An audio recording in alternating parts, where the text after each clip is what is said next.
Taxation and financial reporting में आपको तीन किस्म के टैक्स दिए जाते हैं। फॉर एग्जांपल, पहला इनकम टैक्स। एक एम्प्लॉई, मैं यहाँ पे जैसे एम्प्लॉयमेंट कर रही हूँ या कोई भी एम्प्लॉई, अगर तो वो एम्प्लॉय कर रहा है या उसकी कोई कंपनी है, तो उसने जितना अर्न किया, जितनी उसकी इनकम हुई है, आपने उस पर टैक्स देना होता है। ठीक है। Impose according to the income of an individual as well as organization या कंपनी कह लें। अच्छा, सेल्स टैक्स क्या कहते हैं? Impose at the time of selling product.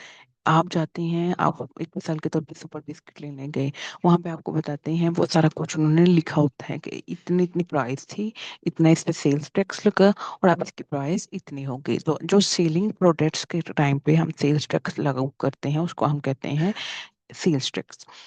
Then withholding tax. Withholding tax क्या कहते हैं? WHT stand tax. Withholding tax क्या कहते हैं? WHT स्टैंड कर रहा है विद होल्डिंग टैक्स को। Is an advance tax deducted at the source of income.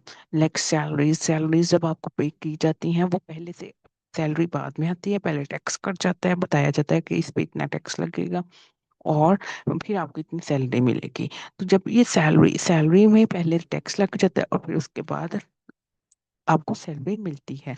यानी कि इसी तरह सैलरीज पे, कॉन्ट्रैक्ट्स पे, पोर्ट्स पे और यहाँ पे डिविडेंड पे।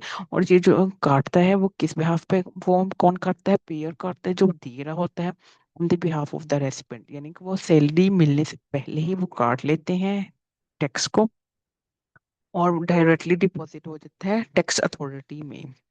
अच्छा, then taxation and financial reporting किसकी बात करता है? General financial reporting. हम इसमें देखते हैं प्रिपेयर फाइनेंशियल स्टेटमेंट। सबसे पहले आप फाइनेंशियल स्टेटमेंट्स बनाए, आप अपने बैलेंस शीट बनाए, आप अपना इनकम स्टेटमेंट बनाए।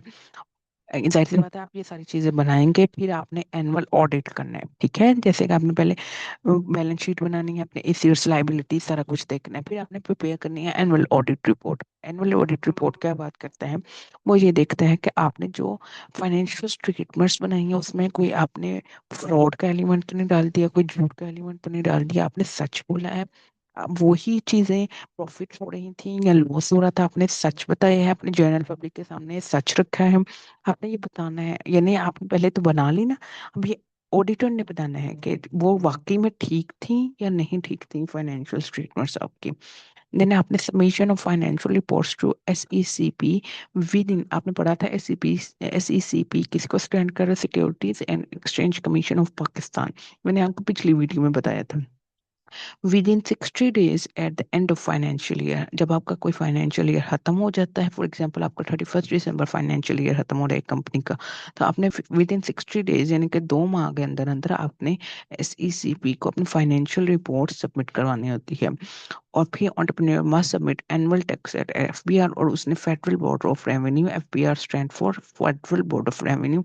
एंटरप्रेन्योर ने अपना जो एनुअल टैक्स है वो कहाँ पे सबमिट करवाना है? फेडरल बोर्ड ऑफ रेवेन्यू में। फेडरल बोर्ड ऑफ रेवेन्यू में जाके अपना टैक्स सबमिट करवा देता है कि इतना इनकम हुआ था, ये अब हमारे फाइनेंशियल स्टेटमेंट्स, और उसके बेस पे ये ऑडिट फाइनेंशियल स्टेटमेंट्स हैं जो कि हमने सबमिट करवा दी हैं किसको? SECP को। और अब हमने किसको? FBR को टैक्स सबमिट करवा दी है। क्योंकि ये सारा कुछ taxation and financial reported related था।